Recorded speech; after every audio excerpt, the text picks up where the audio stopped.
ना केक कटेगा ना उपहार बटेगा। आखिर फिर बसपा सुप्रीमो मायावती का 69वां जन्मदिन कैसे मनेगा। नमस्कार, आप देख रहे हैं आई इंडिया और मैं हूं डॉक्टर पंकज सिंह गौर।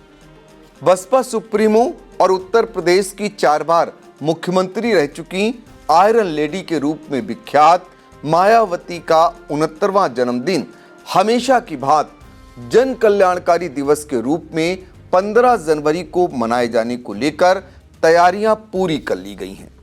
सीतापुर के मुस्कान गेस्ट हाउस में हमेशा की तरह इस बार भी बसपा सुप्रीमो मायावती का जन्मदिन मनाया जाएगा। दरअसल जब कभी बसपा सुप्रीमो मायावती की ताकत हुआ करती थी तो यही जन्मदिन बड़े मैदान पर यानी बड़े ग्राउंड पर मनाया जाता था।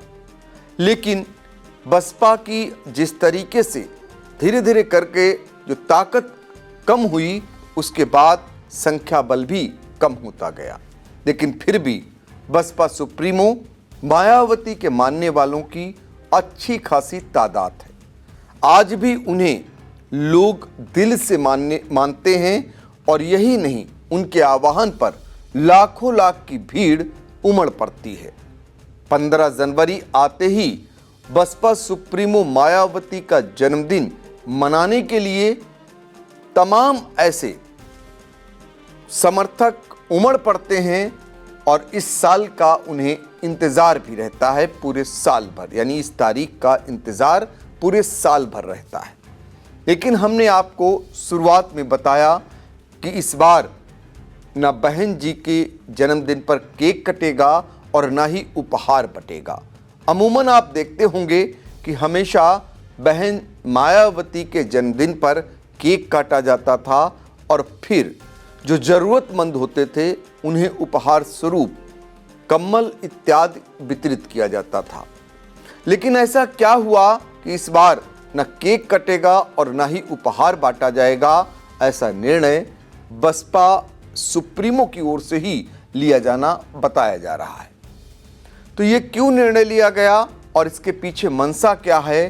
पिछले दिनों बसपा प्रमुख मायावती के जन्मदिन को लेकर सीतापुर में तैयारियों को लेकर एक बड़ी बैठक करने आए बसपा के पूर्व एमएलसी अतर सिंह राव, जो कि बहुजन समाज पार्टी के लिए कई राज्यों में काम करते हैं।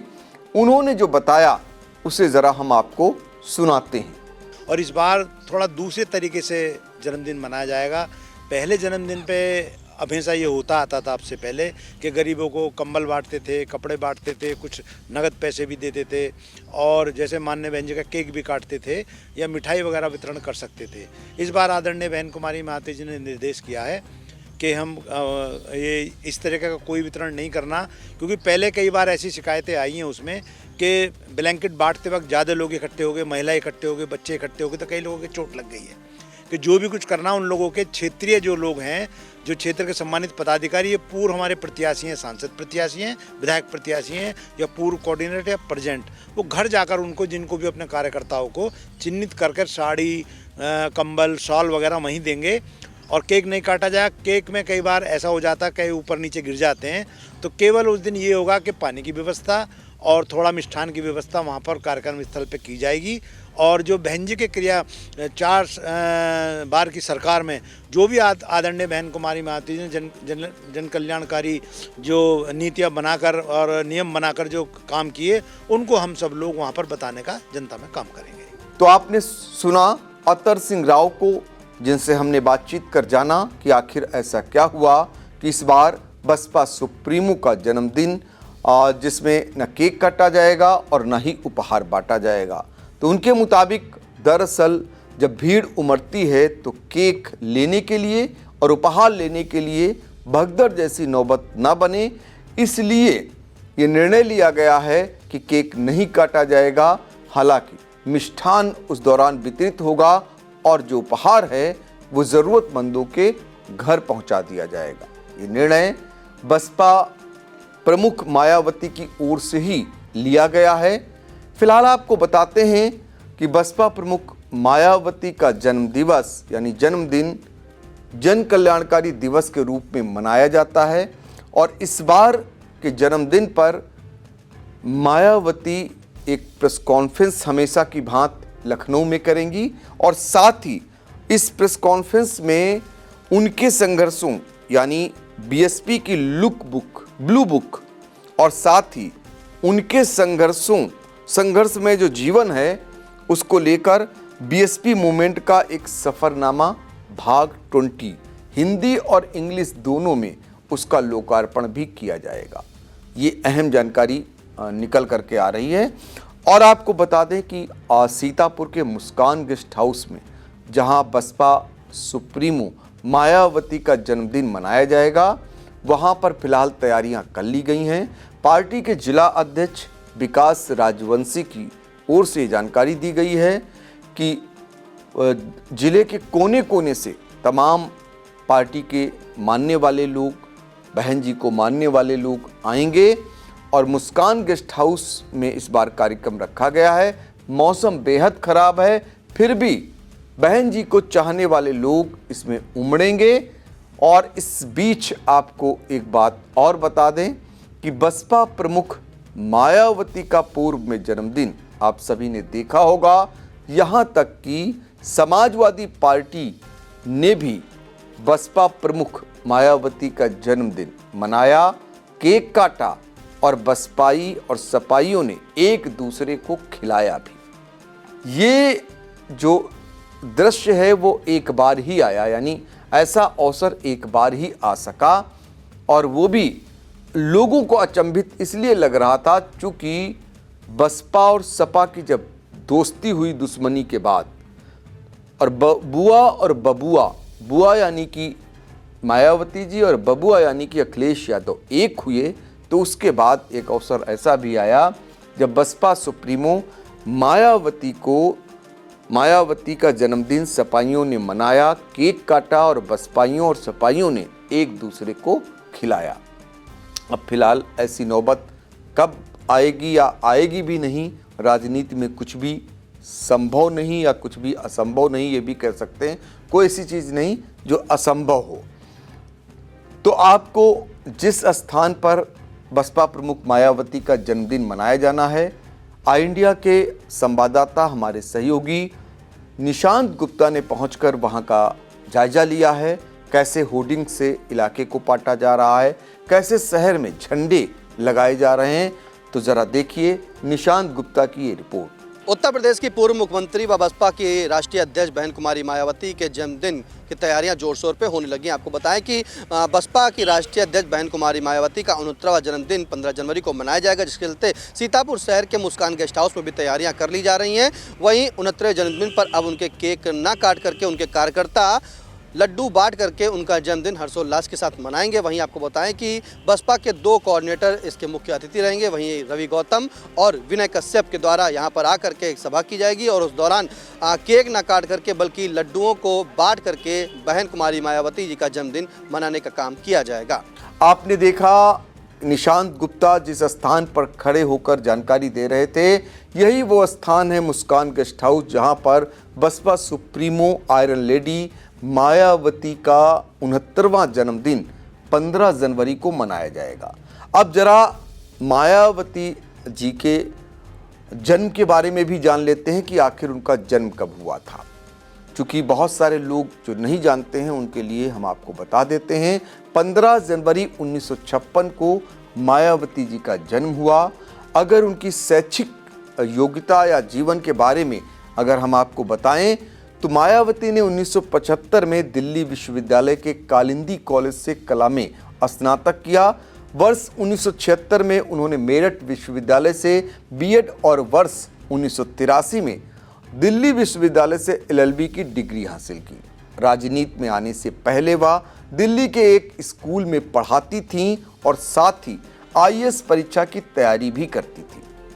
अगर राजनीतिक जीवन की बात करें, चूंकि जो लेडी आईएएस बनने के लिए आगे बढ़ी थी वो आखिर राजनीति में कैसे आई, तो ये भी आपको बता देते हैं। वर्ष 1977 में काशीराम के संपर्क में आने के बाद मायावती ने राजनीति में आने का निर्णय लिया। वर्ष 1984 में जब बसपा की स्थापना हुई तब वे काशीराम की कोर टीम का हिस्सा थी। 1989 में बिजनौर निर्वाचन क्षेत्र से मायावती ने पहली बार लोकसभा चुनाव लड़ा और जीत हासिल की। 1994 में वह उत्तर प्रदेश से राज्यसभा में चुनी गईं। वर्ष 1995 में बसपा संस्थापक कांशीराम ने अपना नेतृत्व मायावती को सौंप दिया। 1995 में प्रथम भारतीय दलित महिला के रूप में उत्तर प्रदेश की मुख्यमंत्री पद की मायावती ने शपथ ली। 18 अक्टूबर 1995 तक उन्होंने सीएम के पद पर कार्य किया। 1996 में वे यूपी की हरौरा निर्वाचन क्षेत्र से विधायक बनी और 1997 में मायावती दूसरी बार उत्तर प्रदेश की मुख्यमंत्री बनी। 20 सितंबर 1997 तक उन्होंने इस पद पर कार्य किया। 1998 में अकबरपुर निर्वाचन क्षेत्र से विधायक बनी।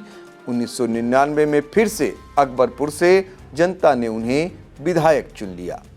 2002 में मायावती तीसरी बार यूपी की मुख्यमंत्री बनी और 29 अगस्त 2003 तक इस पद पर रहीं। 2004 में मायावती दूसरी बार राज्यसभा सांसद चुनी गईं।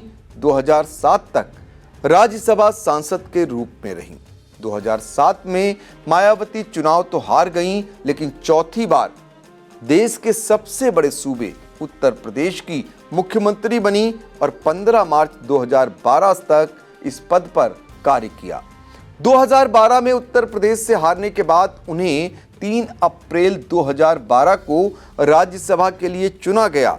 2 अप्रैल 2018 तक राज्यसभा सांसद रहीं। अगर मायावती की उपलब्धियों की बात करें तो 2003 से लेकर अब तक 8 बार बसपा सुप्रीमो रहीं। ये अपने आप में रिकॉर्ड है। इसके अलावा 2008 में फोर्ब्स ने मायावती को दुनिया की 100 सबसे शक्तिशाली महिलाओं की सूची में 59वें स्थान पर शामिल किया था। ये अपने आप में बड़ी बात है। यही कारण है कि बसपा के तमाम लोग आज भी उनको आयरन लेडी की उपाधि देते हैं। अब जब बसपा इस बार मायावती का 69वां जन्मदिन मनाया जाएगा तो जो बैनर बनेगा उसमें उनके भतीजे को भी स्थान दिया गया है। भतीजे यानी आकाश आनंद, जिनको मायावती ने अपनी राजनीतिक विरासत एक समान सौंप दी है और अब उनके कंधों पर बड़ी जिम्मेदारी दे दी गई है। दिल्ली में फिलहाल आकाश आनंद ने चुनाव की कमान संभाल ली है। और इसके अलावा अगर आपको बताएं कि बसपा का एक जमाने में देश के सबसे बड़े सूबे उत्तर प्रदेश में एक छत्र राज्य जैसा हुआ करता था। यदि सत्ता में बसपा नहीं होती थी तो विपक्ष में बसपा ही रहती थी। 4 बार मुख्यमंत्री रहीं और आज देखिए समय समय की बात है कि आज बसपा की हालत कितनी पतली होती जा रही है। आलम देखिए कि जो जन्मदिन बड़े ग्राउंड पर बनाया जाता था और भारी भरकम लोग उमड़ते थे, आज उसे एक छोटे से गेस्ट हाउस में मनाने की नौबत आ गई है। और बसपा का जो वोट बैंक है, जो 20% से भी ऊपर जाता था, वो धीरे धीरे आकर 9%, 7% तक पहुंचता हुआ दिखाई दे रहा है। ये फिलहाल चिंता का विषय है, लेकिन इतना ज़रूर है कि मायावती को मानने वाले लोग, उनके समर्थक आज भी उनके कार्यकाल को याद करते हैं और जब भी तुलना होती है सबसे ऊपर मायावती के कार्यकाल को ही रखते हैं। नमस्कार। फिलहाल दोस्तों आज के लिए इतना ही और आप लोगों से इतना ही कहेंगे, ये स्टोरी कैसी लगी अगर आप कमेंट बॉक्स में जाकर हमें अपनी राय देंगे तो निश्चित तौर पर हम आगे चलकर एक अच्छा और वीडियो बनाएंगे।